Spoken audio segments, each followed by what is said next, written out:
Dňa 26. septembra si žiaci našej školy pripomenuli Európsky deň jazykov.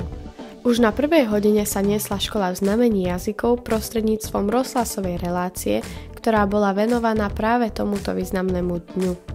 Žiaci 2. stupňa sa počas vyučovania nemeckého, ruského a anglického jazyka zapojili do rôznych aktivít, ktoré pre nich pripravili učiteľky cudzích jazykov. V triedách panovala tvorivá a veselá atmosféra, deti riešili jazykové kvízy, učili sa nové slovíčka, spoznávali zaujímavosti o krajinách Európy a preverovali si svoje znalosti hravou formou. Tento deň ukázal, že učenie sa cudzích jazykov nemusí byť len o učebniciach a písomkách, ale aj o spolupráci, hre a objavovaní nových kultúr. Na záver patrí veľké poďakovanie pani učiteľkám cudzích jazykov, ktoré pripravili pre žiakov pestré a inšpiratívne aktivity, vďaka ktorým sme si tento deň mohli užiť naplno.